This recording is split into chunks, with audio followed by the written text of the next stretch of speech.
We love keeping things local on this show, and the best way you can support what we do is by heading to brothershowdyshell.com. It's the new home for the podcast, the band, and Harrisonburg's only game show, Bingo is Life. Drop your email to help us beat the social media algorithms, and you might just score a free t-shirt out of it. That's brothershowdyshell.com. This week's episode is brought to you by Restless Moons Brewing, a Harrisonburg original.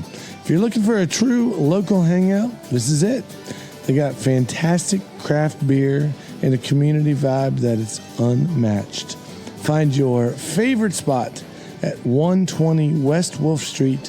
Visit restlessmoons.com or find them on Facebook for the full schedule. Restless Moons, crafting community one pint at a time.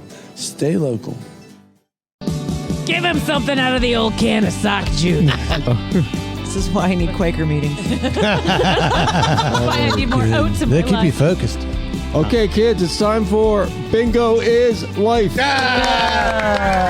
The Harrisonburg Podcast. Brought to you by the brothershowdyshell.com. Oh, nice. Well done. I like that. I'm still Jay's there. I was when I walked through the door anyway. Got the usual cast. We're not all Y chromosome tonight, but, Yeah, but thank first God. of all, Yay. we got Chris and Mike Hattie Shell, the Bingo Boys from thank you. Prairie Branch, left to right in green and purple. That's right. Christian Parrott in the house. I'm gassy. He's we'll leave that aside. And all the way from Staunton, Virginia, Yeah. the one and only Mom Shackle. Hey, welcome back. Yeah, thank you. Yeah. Glad to see you. Did you say you're classy? He's classy. Yes, that's what I said. What you been up to down there at the Wayne Theater? Yeah. We have just finished Singing in the Rain. Nice. And going into a big dance rental this Sunday. It's the Valley Dance Theater's spring showcase. And Nice. It brings a Ooh. lot of folks out of the woodwork. So we're Are they an Augusta County group or? I guess they're based in Waynesboro. But they have a spot there and they have a spot in Staunton. So just a big group. 3 shows that day, and I'm just making sure I have enough concessions. Nice. I'm just making sure I cool. have enough soda pop. I'm doing a play reading Saturday night. Look at you. Nice. Where? Where are you I doing don't know where. Okay. I don't know what the play is yet. Great publicity. Yeah. I don't think it's open to the public. It's at somebody's house. Oh, that's Okay. exciting. Oh, okay. Yeah. Thanks for telling us about an event no one can attend. Right, that's Awesome. That's the best way. That's the best way. Jay's there is only booking exclusive. Yes, exclusive. Wow. So just to even hear his voice on this podcast is something. Right. Wow. I'm amazed the show is still free. Yeah. Oh, we do have Friendly City Fables on Thursday at Ooh. Wordsburg Theater. Duh. Nice. Yeah. Nice. So come to that. It'd be nice to have a Fallopian tubes. I swear we You'll will. be in tubes. No, fallopian tubes. Oh, yeah. Wow. I Jay just swear. had a small Edit stroke. so- that out. So once upon a time, I had those removed, and we thought we'd put those in as suggestions for the improv show. Okay. The actual And, tubes? Jay's still hanging on to it He is, yeah. fiercely. Well, I promise one day when our band says, hey, we can't meet on Thursday, that'll be the day we show up. Okay, so I'm gonna have to call And- a bomb threat into your house. And do I? Is that how it works? Am I supposed to scream fallopian tubes? Is I that think that's what Jay would put you up to. okay? Yeah. All right. Well, Hey, good job with the Singing in the Rain thing, because it really created rain. Yeah. Before that Holy production, we had no rain. Right. Yeah. After production, It rain. rained Right, yeah. every day. Oh, it did rain every day. Yeah, It's it been really nice. did. Yeah, the do you have an shows- off switch you might be able to? I guess so, because the show struck on the 17th, which was that hot Yes. Sunday, and then we went into a rainy forecast. And now that we've touched on the weather, we'll go over to sports. How was bowling this evening, guys? Hey, you know what? Bowling was good, but not that good for a $100 winner, though. We didn't. Whatever. She did great. She The did great? same person won twice. Yeah, she just kept did. winning. Yeah, she kept It winning. was one of those nights where we had one person win a bunch of stuff. Yeah, which that was pretty cool. Good for her. But we good. had, I would say, 80% of the crowd was first timers. Yeah, it was. But lot we of had a good packed first-time house. crowd. Yeah, it So was nice. yay to all the people who are coming out. I talked with the bartender, and he said that this is one of the busiest bingo nights they've ever seen. Oh, sweet. Pretty cool. I would have to disagree with that. I talked with Jay. He said He normally does no. disagree with whatever. you I've seen said. a lot more people in here. I've seen it. Yeah. 5 gazillion people in here. Not that it was a bad crowd. No. Great crowd. No, they were into it. They were into it. They were quiet. Maybe they were drinking more than usual. Bartender's perspective and a guy who just walked in, very different perspectives. Truth. But the beauty of the way is that we do this every Tuesday night, and the show's been crazy fun. And summertime is different. Summertime is a bunch of Massanutten people, different on vibe. vacation. It's people that are like, "What is this Harrisonburg?" What is and they this come thing? down and they walk in here, and then they're like, "What? How do you what?" And it's a lot of fun. So yeah. What is this, Harrison? What is this? All right, we've got a We guest. do have a guest. Would you like to welcome the guest Sure, aboard? Sure. Go for it. Our guest is a delightful human who I'm she's so cool, and she's so cool that she's here. She's so cool, and she's here. Like, they're separate things. I think your text to me was hella cool. Hella cool. Hella cool. Yeah, yeah. That's yeah. a level I will never Yeah. attain. Yeah, right. Oh my god. She's like Well, you're too old for hella. What? she's like the punk queen of Staunton. Awesome. Yeah, I would Whoa. say. Oh, hell yeah. Thank Yeah, you. you can That's take that. like, You can that's take quite it. a title. Thank you. I think so. That's what we call you at our place. We're like, Awesome. What do you think the punk queen's up to today? Because this is Maggie Worthington. She does a number of wonderful things, including being the punk queen. She's also the lead singer in Heemeyer, a sludge metal band that I can hear practicing from my apartment. Hi. Well, welcome aboard. Welcome. Thanks for having me. How do you spell Heemeyer? How do you smell it? Well, I almost said that. Yeah. You It starts don't with want to an smell H. us. But you spell it Heemeyer. What does that mean? Where did that come from? So there's some lore behind this name. Ooh, we okay. like lore. We do like lore. All right, have any of you guys seen there's a documentary about an event that happened in 2004 in Granby, Colorado. There was a man who built a killdozer. Yes. Yeah. I do know. Familiar with this? Yeah. Yes. His name was Marvin Heemeyer. Okay. So, and one of the things that he said is sometimes reasonable men must do unreasonable things. Holy. That's nice. Okay. That's the coolest name and origin for name I think I've ever heard. That's Yes. fantastic. And Is this an ethos for the band then as well? it is. And honestly, I think it's also just as much that the music itself kind of sounds like a killdozer. I want to come to every show now.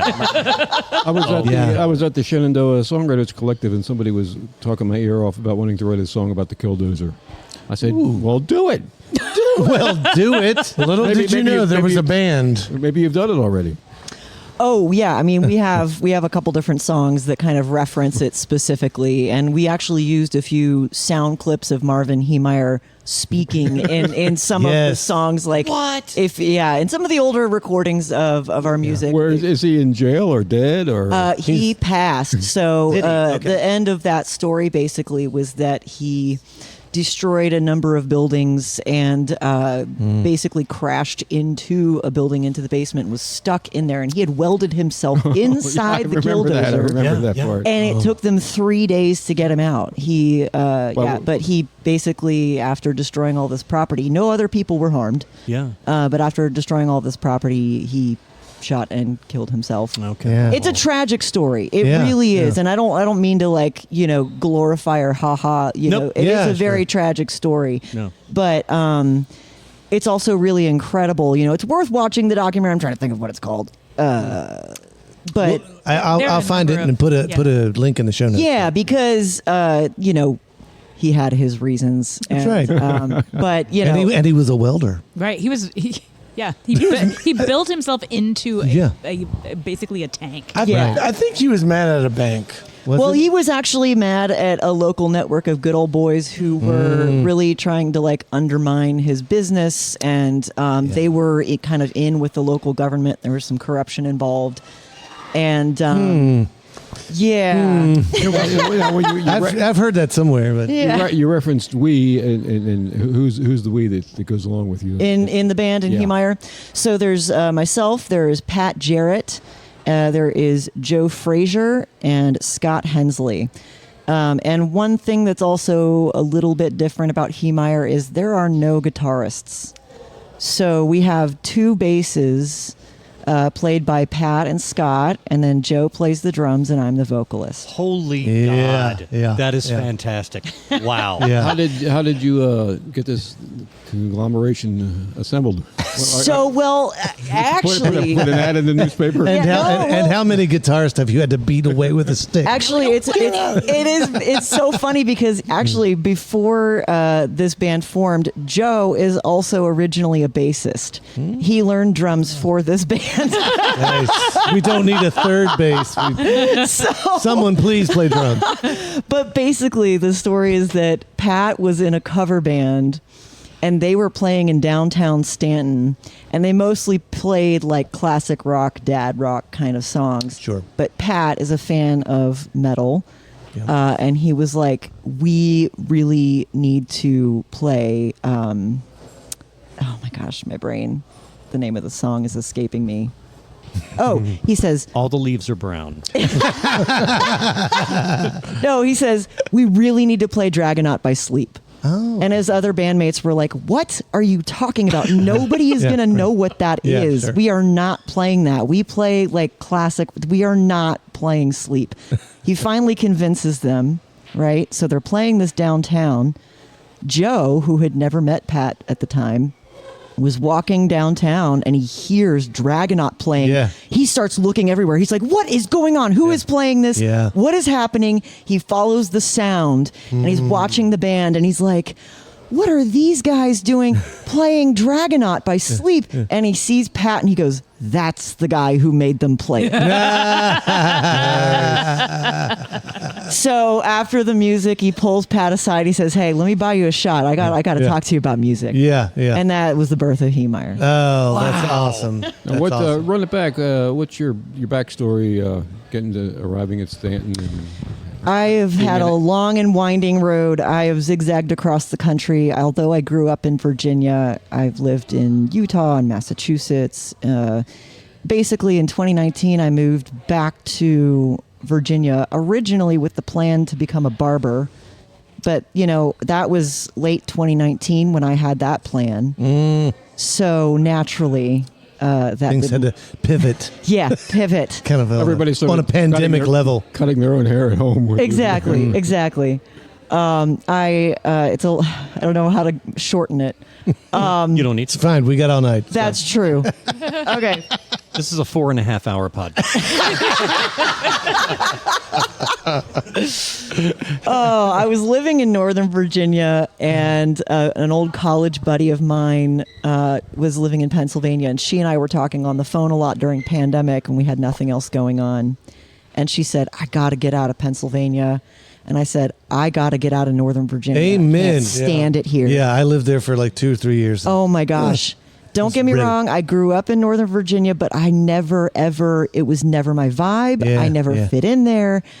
And I was just like, yeah, I got to get out of here. And she goes, well, my parents have this house down in Staunton, Virginia that's just standing empty. Nobody's in it. And they're going to move there in a year when they retire. But would you want to live there for a year with me and be my roommate? I was like, absolutely. Yeah, right. And so we moved to Staunton. Had you been to Stanton before, or did I you know what had. you were getting? Oh, okay, good. Yeah, I You had knew what you were getting visited. into. I had visited, and I always loved it. Yeah, And I always knew that I wanted to end up in like, that size of town. Yeah, right. It's kind of the sweet spot where it's got a little bit of the city feel, but it's still intimate. Yes. Still a strong sense of community. Yeah. So. Well, we love Stanton. Love Stanton. We love Stanton. love We do Stanton. pick on it a lot, The Queen City. you should. but we do love Stanton. Heemeyer's done several shows at the Pony. Absolutely. Yeah. Yeah. So Yeah. that's Cheers another to kind the of like- pony. Yeah. Cheers to the pony. Cheers What a to the tragedy, pony. man. Yeah. That's God a love 'em. loss. God That's a love 'em. loss. It is. It is. What's your musical background? How did you wind up? Were you always into this kind of music, or? I wasn't actually. I grew up more on folk music. My parents met and fell in love because they both loved bluegrass. That was part of their story. Yeah. And so that was kind of part of my upbringing, and listening to like old time and bluegrass and a bunch of different kinds of folk music. And then of course I sang in the church choir growing up and all of that. But and I learned acoustic guitar at 17. I did classical violin all growing up. And so, yeah, metal was not really in the mix. When did you find it? When did it hit? I actually discovered it in Staunton because of Heemeyer. Nice. Yeah. Heemeyer was my introduction to metal. Nice. Whoa. Yeah. Wow. Cool. Yeah, like I, it's funny because like I'd always been curious about it, and I would meet metalheads and be like, what is the deal? Why are Yeah. metalheads the coolest people Right. ever all the time? Right. They're always like the sweetest, kindest people, they, you know? they have like a very, very austere appearance. You're Yeah. like, oh, these guys are all wearing black and patches, and everything sounds angry. Right. But then you go and talk to them, and they're the nicest people. It's so Yeah. true. Yeah. Right. It's so true. I was like, there's got to be something to this. Yeah. Well, there's so much catharsis in happening in Yeah. the performance and listening to metal that And that kind of ties in what I kind of wanted to bring up too. One of the things that Maggie did recently that really just struck me and was so cool.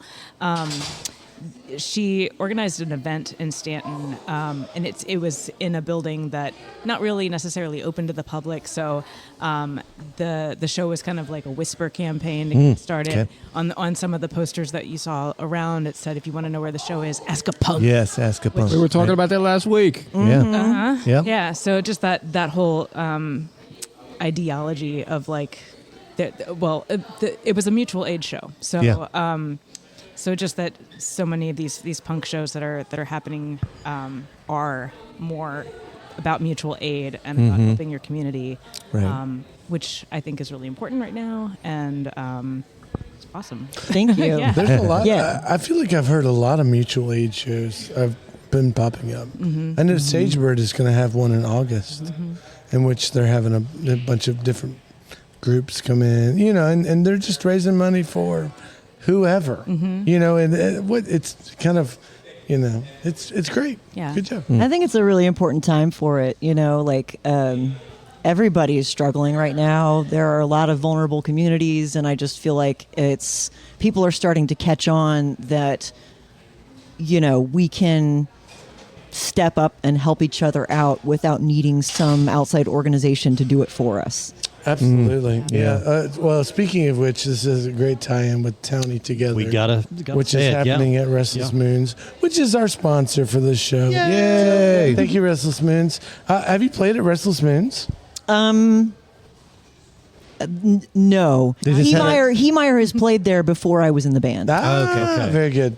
Well, To say they just had a punk show this Sunday. yeah, Shagwolf. Shagwolf was there. What was Nice. So prior to your being in the band, it was 2 basses and a drummer.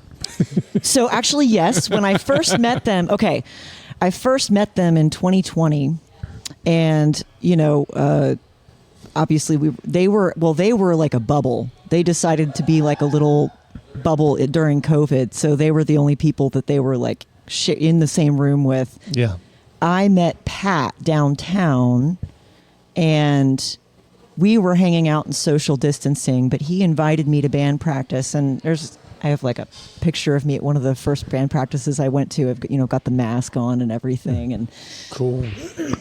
but like they were practicing in this shack. I mean, like when I say shack, like tiny little broken down shack, no bathroom, and like everything was in one tiny room, and it was just the 3 of them, no vocalist, and they would just jam, and it was just this doomy, sludgy jamming.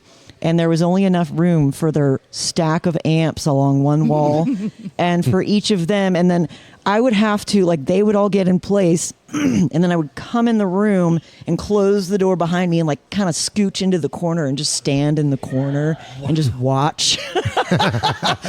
But so I had not really experienced metal before that, even though I had tried listening to some. I had no understanding of all the different subgenres and styles.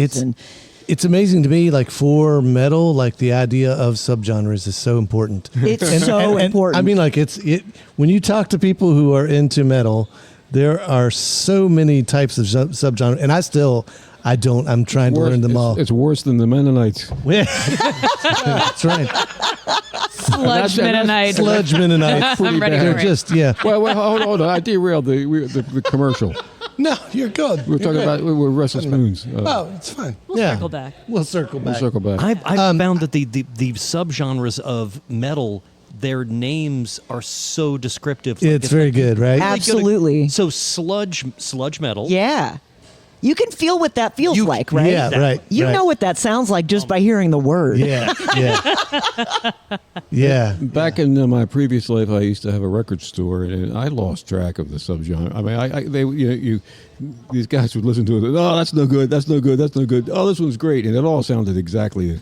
Well, see, like there is something weird. Like I like talking to people who pinpoint the genre for what it brings to them.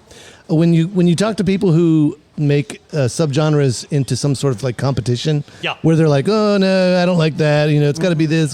It's like, okay, come on, whatever. Yeah.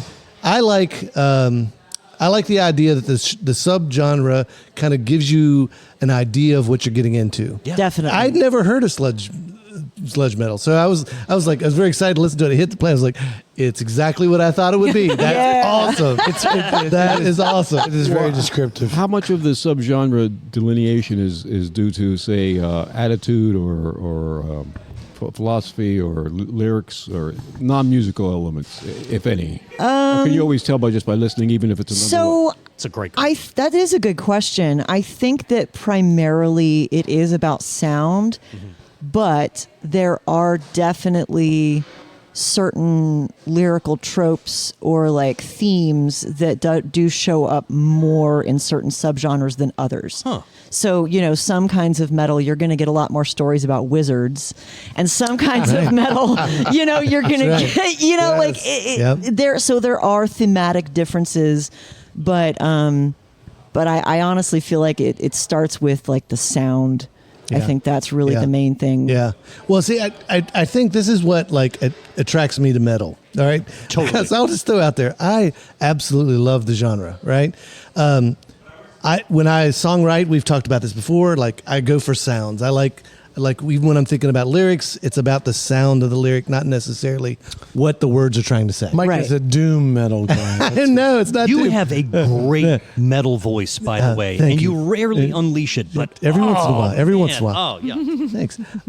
But I will throw out there, like, metal is one of the very few. There's only 2 or 3 genres I can think of that will actually make me cry while I'm listening to it. Yeah. I get there are some genres that will make the hair stand up on my arm, right? Yeah. And metal does that, but like it gets to the point where I'm screaming and crying at the same time, and it's awesome. Yeah. I don't know why it happens either. Well, I think it's a very like visceral and somatic type of music. That's kind of the point of it. Yeah, right. And so like when I first experienced, going to that shack and standing in that room, in that tiny room, Right. and, a part of the ethos of doom and sludge is there is kind of a component of amplifier worship where they are Amazing. they are playing their amplifiers as instruments just as much as they're playing Absolutely. the bass. Yep. Yeah. So absolutely. the amplifier is an instrument in the band. Yeah. And so it's very, very loud. Yeah. And so being in the room and physiologically feeling the sound waves just blast through you, through your viscera. Yeah. It's like it was this revelation for me, and all of a sudden it was like, holy shit! I get it. Yeah. I get it. And then I fell in love. Yeah, I had the same. So a good friend kind of said, check this out. And at the time, I think it was Slayer at the time, and I was just like, holy shit. That feels really good. Yeah, it feels good. Yeah, it feels good. It's like a housewife discovering the washing machine. Oh, really? I love that analogy. I love that analogy. Just gonna sit here for the afternoon Oh, Just for fun. for the agitation. I could make a lot more jokes along that line, but I'm not sure you guys want them. The internet has provided me with a couple different subgenres here. So we got heavy metal. That makes sense. Okay. Thrash metal, death metal, metalcore, black metal, doom metal, power metal. That's the fantasy that you were talking about. That's fun. Often fantastical. Yeah, there's like a whole bunch of subgenres from Sweden that are that are not on that list. Oh, it's like IKEA I mean, metal. there's so many. Yeah, there's so many. They That's really- just like They tap into the frustration you feel when you're building furniture. Yeah, but it's also a lot of DIY components. Yeah. I'm still stuck on the two basses. Do they ever play chords? Are they playing more than one note at a time? Basically, the way that the two basses work together is Scott kind of holds down the low end, and Pat kind of plays as though he's as if he's the guitar. Yeah, So that makes Pat's sense. on the higher end, Scott's on the lower end, and they'll sometimes swap solos back and forth or do some guitar harmonies. But yeah, I have to see this band. Oh my God! And are you, It sounds how so cool? Are you singing low? How low do you go? how low do I go? I have a variety of vocal styles in this band. Like, because I grew up singing folk music, I often have clean vocals, but also being in this band has inspired me to explore screaming and yelling and getting more aggressive and more textured with my vocal styles. Do you write the lyrics? Yes. So some of the songs, one of our songs that we're currently playing was written by Scott, lyrically. And then we have a couple of songs we still play that the lyrics were written by Chris Lockhart, who was actually the first vocalist in Heemeyer. He's a buddy of ours. He is also in The Smell of Death. I don't know if you've heard of them. But he was a vocalist before I was, and that actually kind of shifted the style a little bit. And then Heemeyer became a little bit more hardcore, and then he left, and then I came in, and we kind of got back to the doom and sludge. But yes, I've been writing lyrics. Yeah. Sweet. Tell me about the Doc Watson song, or Yeah. whose idea was that? That was my idea. I thought so. Like I said, growing up on folk and bluegrass and stuff like that, I love Doc Watson. Yep. I always grew up listening to his music. My dad plays guitar and used to play some of his songs. And I had his album Memories on CD in my car. And I got in my car and the song Wake Up Little Maggie came on. And he sings it a cappella. Yeah, right. Yeah. And I'm just sitting there in my car and I'm like, oh my gosh, we could do this. And I was like, this is the hardest song I've ever heard. Like, he's just singing a cappella, but it's like the heaviest song I've ever heard. You guys do Wake Up Little Maggie? We do. It's beautiful. It's got beautiful drone to it. Oh, it's good. I got to see Doc Watson on a number of occasions. No kidding. Yeah, and holy He's crap. really old. I saw him when I was 16 years old back in the 40s. No, that blows my mind. Again, I have to say, I have to see this band. So speaking of, then where are you going to play next, or where can we look for you? So, both fortunately and unfortunately, we're playing on the 6th in Charlottesville, which we've had planned for a while before we found out that Golden Pony was going to be closing. Right. So I'm really hoping to go to Golden Pony on the 5th to 5th. catch that one, but we're going to be playing on the 6th in Charlottesville, and then I believe the 22nd in Chesapeake. I might have to double check if that's confirmed yet. Okay. Cool. We got a couple things coming up. Yeah. Is there a Facebook page or a Yes. website or something like that? Okay. Yes, so we are on Facebook and Instagram. Great. On Instagram, we're Heemeyer_Doom. Nice. They're on Spotify. You know how I found you? I hate to admit it, but I finally just typed in your name, and the Google artificial intelligence page said, gave me the link to your band. Nice. It describes you as a local celebrity and singer, and Whoa, local celebrity. AI's getting scary. It's That's telling a us- little weird. it was. Yeah, there's some weird stuff on that internet thing these days. I don't trust AI. Maggie's band because you rehearse in the Crowley Building. We do. Right? Okay. So the Crowley Building is in downtown Staunton. It's on Beverly Street. It's across the street from the Clock Tower and Collins Market, and it sits above a hardware store that. It's not a hardware store. It's just a curiosity shop that's never open. It's Curiously, you can It's look in the never windows. open. It's never open. Nothing's for sale. It is just a display situation. And then there's also it's fascinating. You can always tell who's not local when they're checking the door because everybody's like, it's never open. It's not. You can't go in there. Stanton is a I don't- fun town. I haven't seen 12 Monkeys recently enough to be able to. Upstairs in this building is just this haven of amazing artists. Yeah. It's where Maggie's band rehearses. Shagwolf, I believe, rehearses there as well. Kutch Tuttle, that was where his art studio was. Right. Oh, wow. Nick, So it's Nick Thurston. So just so she hosted a show there, and we got to infiltrate, which was really exciting to get to see inside of this space. But whenever they have band practice, we can hear it from because we live across the street, and so it's like band practice. We're always so excited to hear you. That all makes me play. so happy. Yeah. It has a big lobby, right? And Yes. then you go upstairs. It's Yes. really cool. Well, right at the doors, there's a big stairway. Yeah. And then the atrium is upstairs. Yeah, it's a really fantastic space. And there's behind the I'm leading up to a really weird question. Behind it, there's a little shop where a fellow has been making bags out of reclaimed straps and such. And there's an old weathered sign on it that says Worthington Furniture. And I was like, wait, is Maggie related to that family? Or is there a connection there? Okay, I wanted to know this too because I was like, Are you the Worthington? I never see my name anywhere. I never see Worthington. I'm like, what? Yeah. So I tried looking online. I couldn't find anything. I actually went down to the Staunton Historical Society to find out where that Worthington came from. And they were so helpful. We went through old building plans and newspapers and everything. We're just pouring through all these old documents. No one's been in here since Right? 40 years. Yeah. It was wild and it was so much fun. I felt like a little journalist or detective or something right. let's dig in. It turns out that the Worthington, I'm trying to remember what his first name was, but the Worthington guy whose name is on that building Has to be Rutherford. was Rutherford from Worthington? Maryland.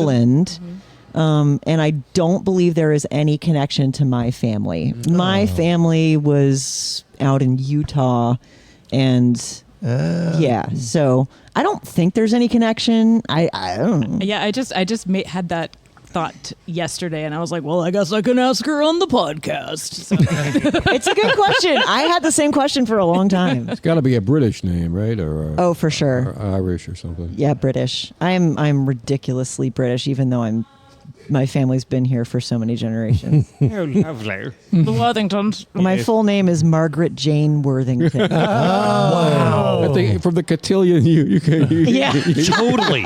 Did we dance together? Oh my God. Yeah. Margaret Jane Worthington. I just popped up out of a Jane Austen novel. Out of a scone. Exactly. I do have to just real quick pause because we had the most delightful time hanging out at Restless Moon. Yeah. Oh my goodness. This past Sunday, there were multiple bassists related to our guest when we participated in the jam. They are the coolest. It's the coolest place on In the face fact, it of was the earth. 3 bases. 3 bassists. Well, I One texted washed you, up. I texted you guys to say if there was any bass players there, and you said no. And I show up, and there's Because that was 3. because it was true at the time you made the text. Everybody called their friends and were like, we need bassists. Dad, get down here. So There's then a the dearth bases of all bass. They all showed up at once and So cool. created their own bass heavy band.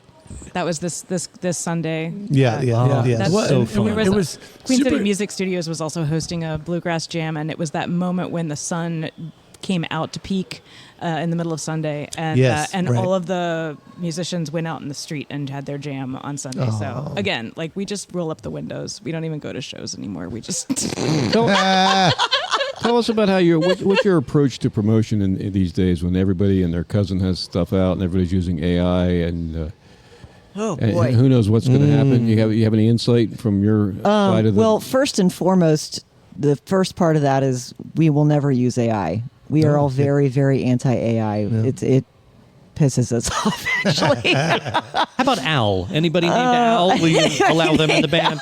Yeah. I mean, Too close. In terms of promoting,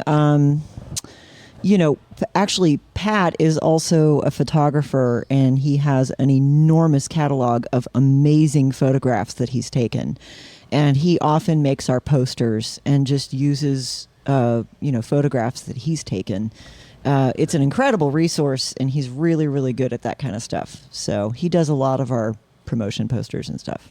Yeah, we'll have to cool. have Pat on when we have like.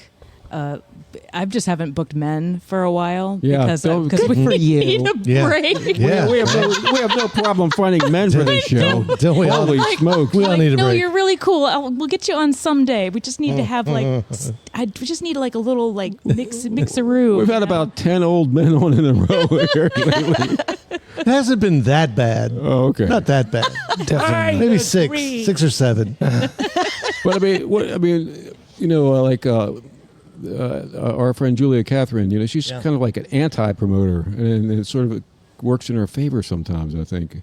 I don't know. I haven't worked it out in my head. Well, I can say one of the numbers. One of the things we are trying to do with brothershowtoshow.com is use that as a force for good against the evil social media algorithms. Hell yeah. So what are we doing? We're building an email list. Love it. It's so That's legit. Cool. It's goofy, but it is what it is. That's legit. Yeah, right. We're working on training crows. Oh, that's right. It's going to take a while. Yeah, but it's a different social approach. Yeah. We'll get them to drop some sort of messages at some point. I was talking to a guy today, and he was telling me, he was like, "Oh man, well, you just gotta find somebody who's already famous to say, oh, go see these guys or something like that." And I was like, I don't want to, because we play music and we have this thing, and I was like, I don't know how to make it more popular. And he was like, well, you just got to find this guy. And he was giving me these guys' names. And I was like, is this really the way it works? Can I throw out there, I'm not really interested in being popular. I'm interested in being relevant. Relevant and like authentic. Like authentic, there you go. Authentic for our community, authentic for the people that, that we live with and do things with. That's what interests me. So that's actually something I was wanting to say is like, how you promote or how you choose to promote really depends on what your goals are. Right. And it depends on what you want ideally out of your creative projects. Right. And so like for us, for instance, we are not really interested in getting famous. Right. We're not interested in, playing all over the world per se. I mean, sure, it might be fun to like book a faraway show or whatever, but like we're not trying to Chesapeake. You're out there. You're in the world. I know, but I mean, like for us, like we love playing regionally. We do enjoy going on the road. Not that we don't, but like, we're not. That's not our main focus. For us, like what we care about most is connecting with the community and and metal and punk are a community, right, and so like connecting with community, collaborating with other bands and artists, and really just the creative process. Like those are the things we care about the most. It's so good to be. I mean, it's fun to be a part of, and if anything, it's like if you can build on it, that's the opportunity. That's as far as like popularity or whatever that brings, as long as it can bring you more people to connect with. Like I love doing this show and meeting people like you and everybody trying to do things and be just when creatives promote other creatives. I love it. That's kind of the magic part. That's what's up. Yep, that's what's up. That's what's up. Except I don't sound as cool when I'm like, that's what's up.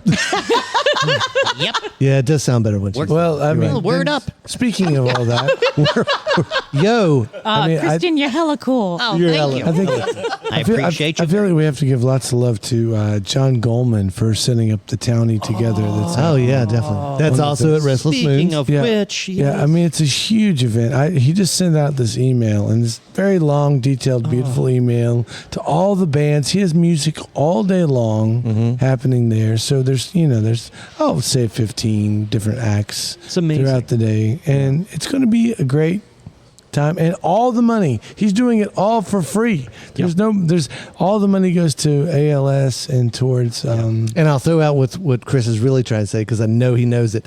It's an incredible amount of work that John is doing, because Chris has put on these kind of things too. Totally. And understands how much effort it takes. I mean, musicians are one thing, they're like herding cats anyways. But to getting so many people together, all facing in the same direction, it's a big deal. I do have to clarify. Did you say herding cats or hurting? Herding. Herding. Okay, that's good. That's better. Thank you for clarifying that. Sure. And I got to, again. We're pro cats. I don't mean. Pro we cat. like the cats. Well, actually, Oh my gosh. Well, seriously. I'm not anti-cat. Join us next week when we debate cats, dogs. I'm coming back. Oh man.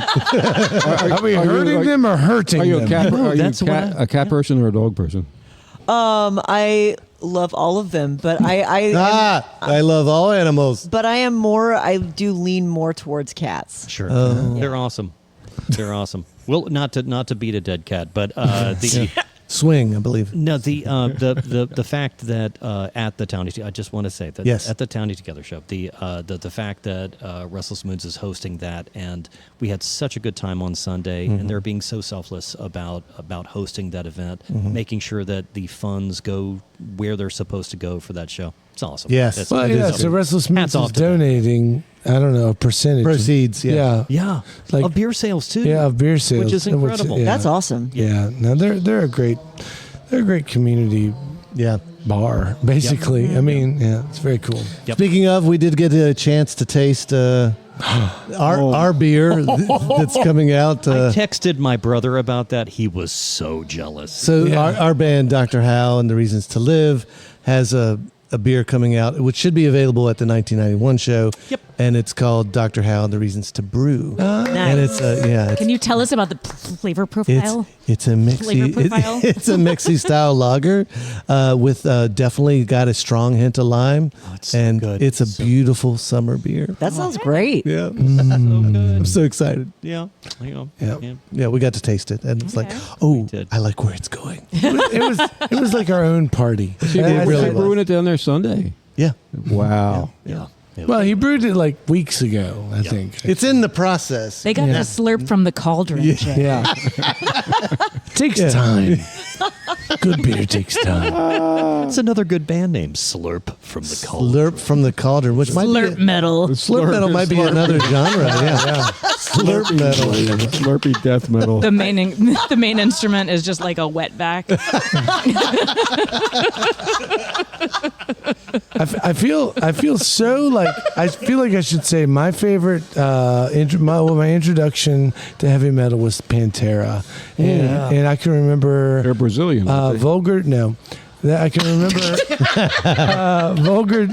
No, Who am I thinking Sepultura. of? Sepultura, that's Yeah, right. That's Sepultura. Right. Dude, they are great. Edit that out. Edit that out. Yeah, there you go. Yours was Pantera. Yes, but I can remember this love. You take this love, hey, love, let's go. Yeah. And I remember being like a kid, oh, okay, cool, and just like, and then they do the thing that you guys do, which is, bum bum bum bum. Yeah. I love that. There's I something love beautiful. that. When you slow it down, it brings so much power. Yes. And it's funny because I feel like hip hop knows how to do that too. Yeah. It But totally like does. there's something when you go halftime or when you like just slow it down, it's like suddenly it draws all your attention in. And you're just like, oh my goodness. Yeah. It's time to get serious, Sam. Yeah. Who, Right? It's time for the spin cycle. I know one of your questions is often, who are you listening to now? Spin cycle. Listen to you. Called a callback. That was a That callback. was a callback. Yeah. Callback too. So who are you listening to now that you're excited about? Oh man. Oh boy. This is a good question. I'm all over the place. Okay, so one of the bands I really enjoy. This is not like new or anything, but I really like Mars Red Sky. They're a European band. I really enjoy. Oh no, names are bad. My brain can't do names. Boston. I literally have to look at my phone. I'm so bad at like calling up names. That's all right. You had a good one. Yeah, That's cool. that's a good one. Yeah. That's perfectly good. I love it. Well, folks, it's that magical time already. The clock Can on you the believe wall. it? I know. The clock on the wall says. That's what There's a sad sort of clanging from the clock in the hall. Oh, good. Clock metal. Excellent. It's a subgenre of time. All right, kids, we have successfully navigated another podcast episode Oh my God. with no crow attacks. Once again, join us down here at 7:30 to 8:30 every Tuesday night for Bingo is Life, the interactive game show live and in person on the big stage. Ruby's Arcade, our sponsor here, with your chance to bowl for $100 on the vintage Baltimore duckpin bowling lanes. And you can listen to us anytime you want on the streaming platform of your choice. Maggie Worthington, all the way from Staunton, Virginia. Thanks for coming by. Appreciate you. Yeah. Good to see you here again. Thanks for getting us a good guest, Mum Shackles. Yeah. Oh, brothershowdyshell.com. Get on that email list. Get on the email list, and maybe That's right. When we get 50 subscribers, I'll give away a shirt. That'll be in 2027, maybe. We're actually halfway there. Halfway there. We're halfway there already. Okay, kids. Anyways, so we'll see you again next week, and keep your powder dry and all that other stuff. Powder dry. Good night. Good night. Bingo is Life, a post-bingo Harrisonburg podcast, is brought to you by the Brothers How to Show and our friends at Ruby's Arcade in downtown Harrisonburg, Virginia. If you've enjoyed the show and feel it's worth spreading a little joy in this world, please tell just one person that you like this podcast. Word of mouth, more than any other form of promotion, is how creative works get noticed and sustain themselves. Thank you, Andrew Hickey, for that bit of wisdom, and thank you, listeners, for being part of the fun.